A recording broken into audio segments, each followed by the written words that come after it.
bring in Wendy to talk about what is going on in Cali. Yeah, so I mean, the Warriors obviously have had, they're going to lose a couple of their rotation players because Jordan Poole has been traded. He was a guy who was a really important player for them when they were, in the title, when they won their title last year. And then Dante DiVincenzo opted out of his contract yesterday. Now, that was not a surprise whatsoever, but they are very unlikely going to be able to re-sign him, so he is going to probably leave and go elsewhere. They do bring in Chris Paul, but he doesn't have the same firepower as Jordan Poole. But they did that to retain Draymond Green. They opened their situation up where they can give Draymond a new long-term contract. I believe that's what their intention is to do. It would not surprise me if Draymond, who has never been an unrestricted free agent like this before, didn't at least listen to pitches from elsewhere. But I think Golden State is where he's going to be, and the Warriors have adjusted their roster to do, in doing so. And I think that is, the prudent thing. And also, I think the Jordan Poole trade also, I think, opens up some salary room in the next few years to do something with Klay Thompson. Klay is going into the last year of his contract. If they can work out a contract extension, I think it makes a lot of sense there. And, when you ask about whether Draymond Green would have a better chance to win elsewhere, well, where is the elsewhere? Is the elsewhere Houston? Houston has $60 million in cap room. They could go after Draymond Green, but they wouldn't be a championship team with him. If he were to go to, I don't know, I don't want to have anything attached to me. If he were to go to Team X that won 50 games last year, maybe. But I know the Warriors need him more than just about anybody else out there. And when you see a situation like that, and I always evaluate a team with actions over words. The Warriors' actions are indicating they're going to try to re-sign Draymond Green, and I think that's what's going to happen.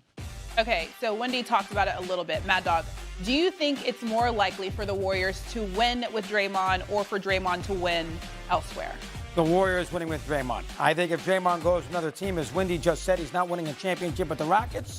And so the Warriors could win without him, but I think both would be together, and I think that's the perfect marriage. I'm with you. I think he's going to stay, and I think Paul is going to help them more than Poole will. I'm not. Chris Paul doesn't move the needle necessarily for me with them as much because I think a couple of reasons. One, stylistically is different than anything he's ever played, and the way that they play and how fast they have to play, Chris Paul slows them down, and he plays more like a traditional point guard. Good point. A lot of ball screens. They run fewer ball screens than any team in the league. Their offense is predicated on other things. I'm not saying you didn't add a great player. Ball control, cut down on turnovers. He's a guy that I think is very good in pressure situations. The problem for him has been, and this is a big problem for the Warriors, he's breaking down in the playoffs year after year after year. Chris Paul here in recent memory, it's the exact same thing the Golden State Warriors have dealt with, right? So you need somebody that's going to be there to finish this out and run through the tape at the end. But as far as Draymond Green's concerned, I personally think it's a moot point. I think he's going to stay there. I think he's going to finish his career there. But I don't think the Warriors win another championship. They're in the mix. I don't think they'll get it done.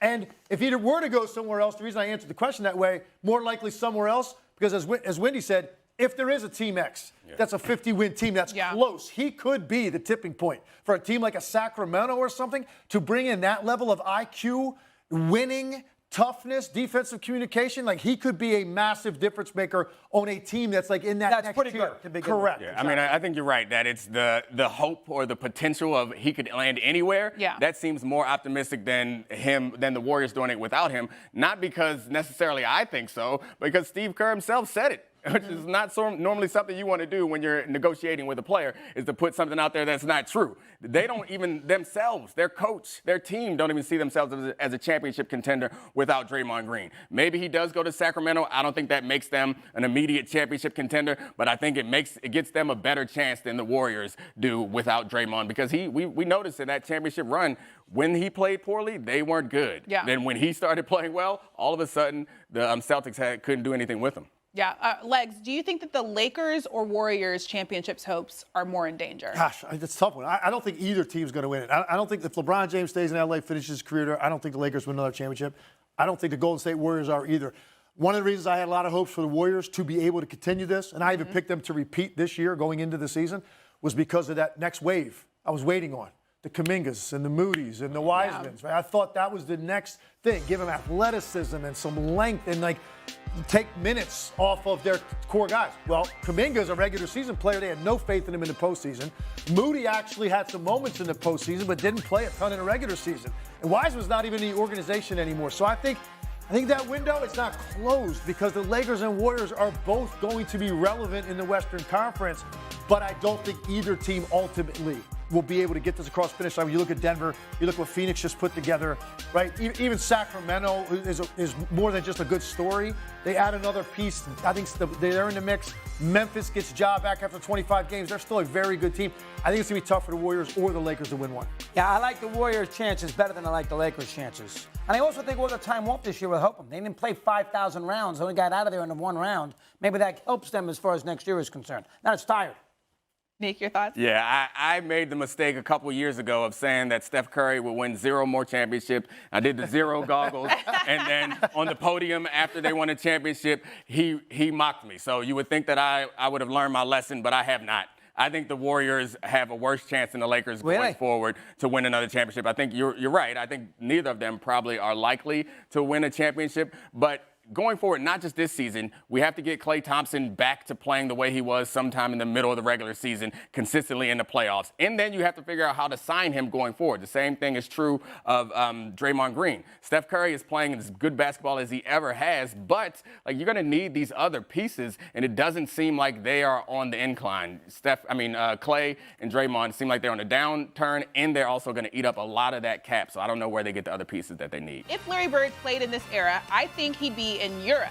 He'd be somewhere over there. His game was fit for Boston at that time in the 80s and stuff like that. Today's world, oh, hell no. There's no way. I'm not downplaying him because he's a great player at that time, just like I was. But I'm saying, no, there's no way. I think the kid from Denver is way better than Bird.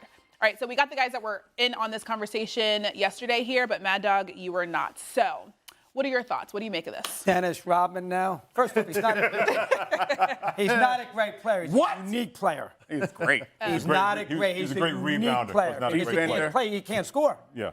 If you can't score, if you only can play one part, and he's great at what he does, and he's a great intangible player. But I don't know if I could agree with you on that one. Not great. I played against the man. Listen, I understand, but when you evaluate, he couldn't score. It sounds like you're avoiding the point. You want to talk about Dennis Rodman because you know that Jokic is better than Bird. You know what? I love Jokic, and Jokic is bigger, and he's more cumbersome, and he's closer to the basket.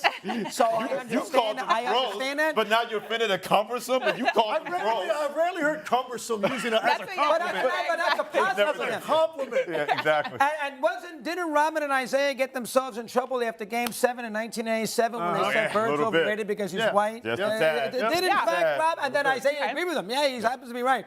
Isaiah, the same guy who threw one of the worst passes that we've seen highlights on that I've ever seen in my life in a Game 5 in 87, Pistons had the Game 1, and he throws the ball in the backcourt, and Bird makes one of the most intangible plays you're ever going to see in your life and cuts to Dennis Johnson, and Boston wins the game, and then with it, the NBA series, and go play in the finals with the... So now you're criticizing Isaiah. You criticize Isaiah, you criticize Dennis. You still don't want to defend this man. I think I'm switching sides. I think Jokic is better now because of that. Wow. I'm going back. You were right yesterday. I'm on team big man. He's now agreeing with Rodman. Okay. Bird, here's what I'm going to say about Bird. And then you know him better than me. But here's what I'm going to say. An unbelievable shooter, tremendous free throw shooter, a tremendous passer, could dominate a game without scoring. If there was three-point scenario as it is today, he'd be a phenomenal three-point shooter. And here's the most important thing. He's an assassin. Bird would he'd cut his mother's arm off if it helped him win a ball game. Yeah. And he loved doing it. The sense of arrogance it really was a major factor in his greatness, in my case. One of the greatest pressure athletes, period, any sport, individual or team sport. Larry Bird was that guy in the biggest moments. He wanted it. He was certain of the outcome. That's one of the reasons he became my favorite athlete as a kid growing up and helped me kind of change my aspirations from baseball to basketball with what I wanted to do with my life. That's how much I believe in Larry Bird. The problem with Rodman's comment is it's actually a pretty good debate. The question is a legitimate question. Yeah. But when you start off saying, Bird would have been a decent player in Greece, when you start off with that now nobody's listening to what comes after it if you're Dennis Rodman, because the debate's legitimate. And I said yesterday, you saw the clip, I'm not going to repeat that. There are a lot of similarities. I think what separates for me Bird is the fact that Bird had the ability to play one-on-one in tight spaces a little bit quicker. Beating you with his first step, beating you to a mid-range contested jump shot. That's not really Jokic. Jokic is going to shoot some floaters in the lane and back to the basket stuff. He can obviously shoot threes. But in terms of that ability to go attack a 6'8", 6'9", elite-level athlete defender and do it in a one-on-one tight window situation because of your handle and your ability to make mid-range lean-back shots, that to me tips it in Bird's favor. But it is a great debate, as long as you stop saying the guy belongs in Europe. Well, I kind of like the small ball lineup we got here. We got Tim at the 5, Christine at the 4, Russo at the 3, you at the 2, me at the 1. Yeah, you're taller than both of them. I know, but Yeah, what are you talking about? Hey, it's a pick and pop.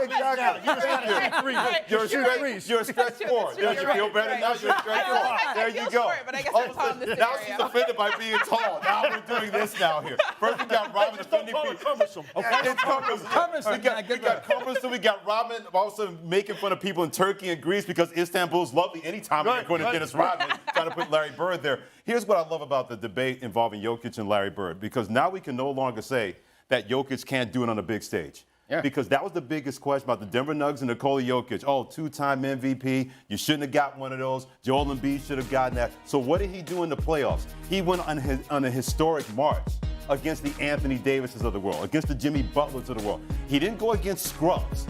He went against people that he had to deal with in each and every round of the playoffs. People did not think this team or that he was going to be able to beat the Phoenix Suns. And when that series was 2-2, the questions came up. And then Nikola Jokic put it on their noggin and put it on their nose, and he didn't stop. So I think he's a little bit more skilled than Larry Bird, and I think his skill level is only going to get better, because the more that people come after you, the more you're going to continue to work on your game. Larry Bird did it. I expect Nikola Jokic to do the same thing. I think that's why he's a little bit more skilled than Larry Bird, because I think his upside is still there waiting to be reached when it comes to Nikola Jokic. The premise of my argument yesterday, at least the impetus for the argument, was I had to disagree with Dennis Rodman because I know that if Dennis Rodman thinks it, it's probably not something I want to agree with.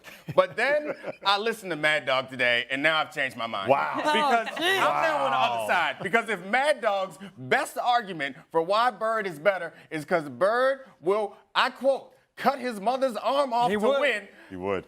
Jokic's from Serbia, dog. Like, you think that somehow that Larry But he Bird is races tougher? horses. I feel like he's not cutting his mom's arm off. I mean, and first of all, it's not something to be proud of. Mama, I love you. You can keep your arms. I don't need a championship that bad. I have certain things in life more important than winning to me, and maybe that's why I'm not as good as Larry Bird. But I do think that the part of the argument yesterday was comparing them offensively. It's hard to pick someone who's better offensively.